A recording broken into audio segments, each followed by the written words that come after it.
like to welcome Zachary. Where is Zachary? Zachary is an undergraduate at UCD, and Zachary will now speak on behalf of the Jewish students all across Ireland. Thank you, Zachary. We are certainly a minority, but we are here. We are your friends, your classmates, and your neighbors. But our experiences on campus have left us isolated at a time when we desperately need to be heard. We are just like you, more similar than you might believe. We believe in the power of democracy, that each of us has a right to live with dignity and equity. We despise cruelty and wish for peace. Many are tricked into believing that this conflict has two clear sides: good and evil, right and wrong, the oppressed and their oppressors. That is patently false. Anybody simplifying this conflict is trying to sell you a narrative. In truth, Israelis and Palestinians are not enemies. Before this conflict, we were co-workers, neighbors, and friends. Among those killed in the kibbutzim, many were working with Gazans directly to build a connected future.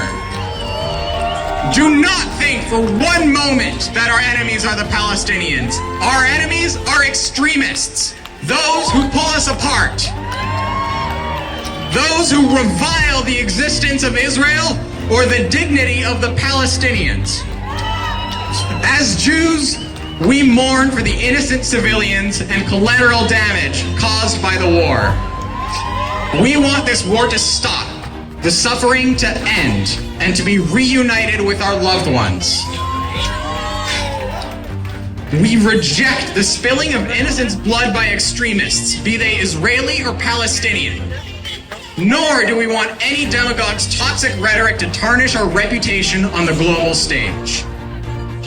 Despite this, the seeds of hatred exist on campus as well. I was shocked and abhorred to find that on the day of the largest killing of Jews since the Holocaust, our student leaders were completely apathetic.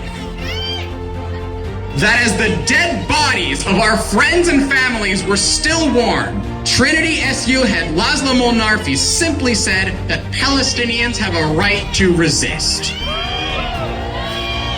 Those were his words uttered as the wanton rape, massacres, and hostage-taking occurred. Is this what resistance looks like to you?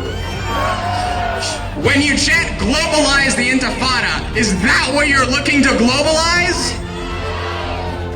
Of course, the violence, threats, and harassment towards Jewish students at UCD was unsurprising in hindsight.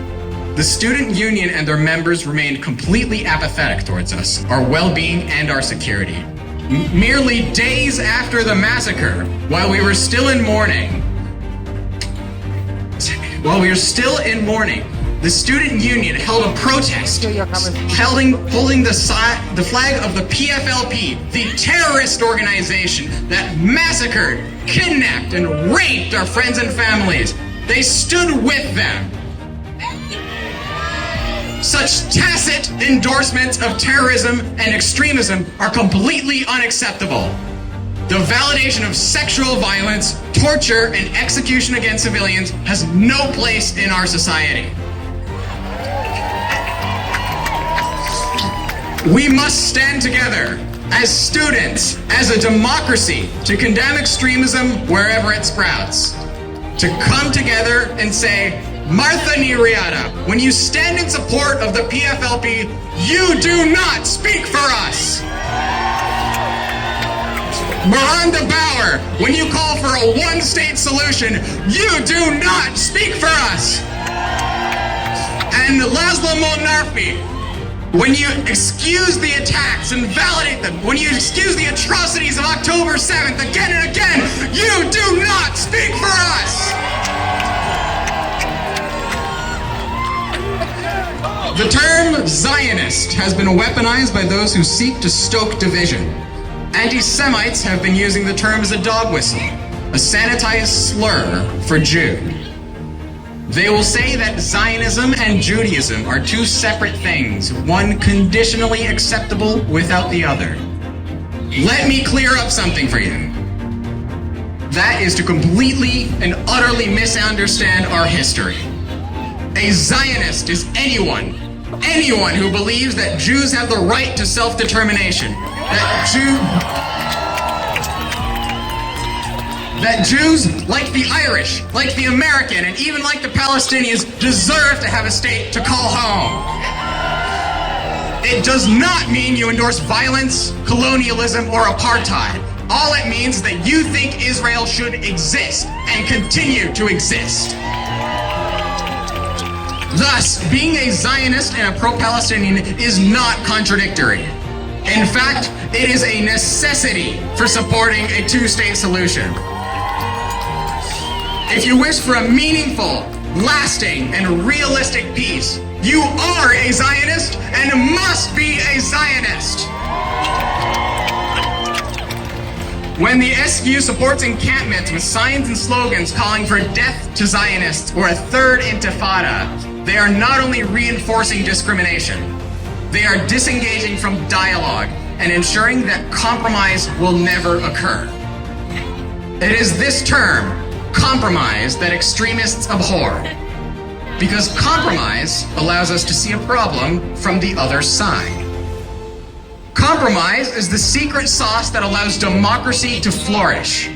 Compromise is how Israel and its Arab neighbors were able to make peace, a feat once considered impossible. And compromise is how a lasting peace can be achieved, with Jews and Arabs living in peace with dignity. In war, the first death is truth.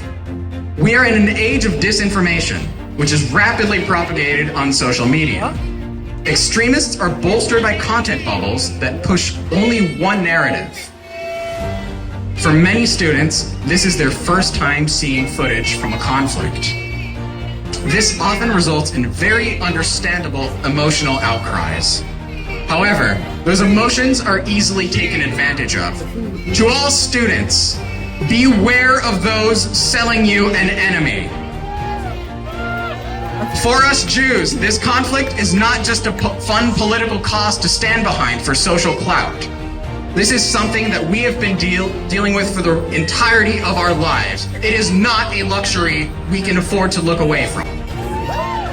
It is for that reason I ask of you, all of you, Jews and Gentiles, Irish or Israeli, leave the labels at the door. The first step to peace is dialogue.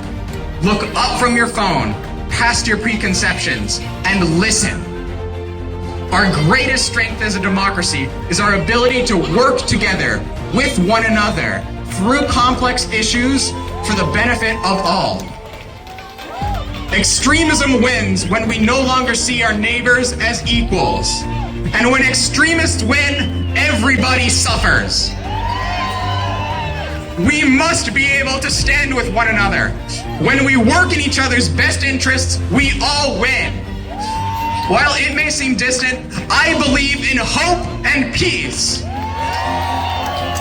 Finally, I would like to honor the life and work of a woman named Vivien Silver. She was one of countless civilians massacred in the kibbutzim on October 7th. But in life, she was far more than that. She was a peace activist and a co-founder of the Arab Jewish Center for Equality, Empowerment, and Cooperation. She dedicated her life to the betterment of all, Israelis and Palestinians, and never for a moment thought that peace was impossible. Her life is definitive proof that while it can prove difficult, it is possible for Jews and Arabs to see eye to eye, to work towards a future with liberty, dignity, and prosperity for all. Thank you very much. Am Yisrael Chai!